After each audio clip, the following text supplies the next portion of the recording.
It's me, Brownline 12, and today I am making a new series called Engines of Norfolk and Western. Now this is pretty similar to Guys 365 Engines of Amtrak and his other series, Engines of New York Central.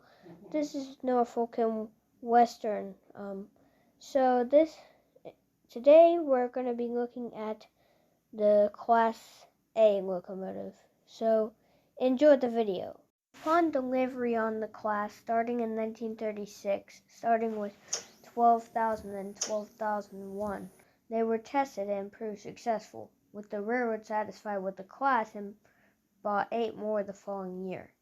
During testing, NNW officials were very impressed with their performance, as they were capable of pulling 4,800 tons at 25 miles per hour on a 0.5% grade and 7,500 tons at 64 miles per hour on level track.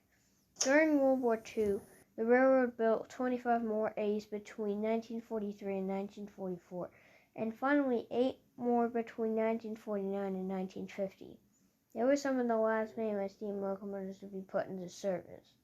The locomotives had a cast steel frame and Timken lower bearings on nearly every surface. The last 5 had McGill multi-roller bearings in the side and main rods, making them the only articulateds to make such friction-reducing measures.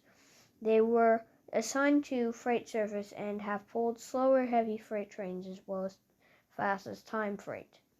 They were rated at 13,000 tons of drag freight between Williamson, West Virginia, and Portsmouth, Ohio, and can reach speeds of up to 42 miles per hour pulling such a load. Between Portsmouth and Columbus, Ohio, they were rated at 5,200 tons of fast freight and can reach 65 miles per hour. On passenger runs, they can reach 70 miles per hour.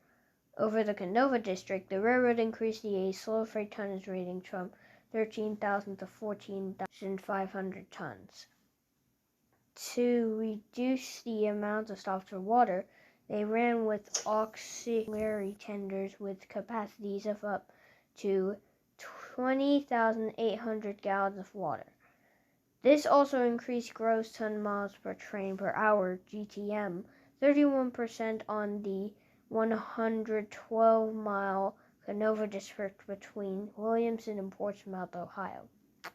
In 1952, the NNW tested one of the A's and Y6B class locomotives against the Ford-unit electromotive division, at that time of the General Motors F7 diesel set.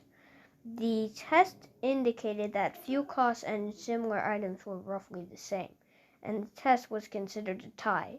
However, diesels eventually won out for lower maintenance and other operational costs. As successful as the class was, diesels eventually replaced them and retirement started in 1958, and by 1959, all of the A's have been retired. Only one A has been preserved, number 1218. It was retired in 1959, and the same year it was purchased by the Union Carbide Co. in Charleston, West Virginia, where it was used as a stationary boiler at a chemical plant. In 1965, it was repurchased by New England millionaire F. Nelson Blount for a steam locomotive collection at Steamtown, USA in Bell Falls, Vermont.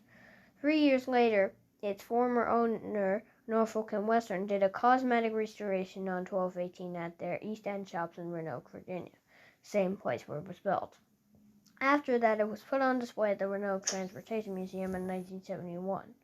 It was restored and operated in excursion service for the Norfolk Southern Steam Program between 1987 and 1991 and went for an overhaul. The program was then canceled in 1994, and the locomotive was eventually put back on display at the Virginia Museum of Transportation in Roanoke, Virginia. It is the only surviving 2664 steam locomotive in the world. Thanks for watching, and please subscribe and like this video, and also click that notification bell so you never miss out. Next Norfolk and Western video will be the J class or 611. Anyways, bye-bye.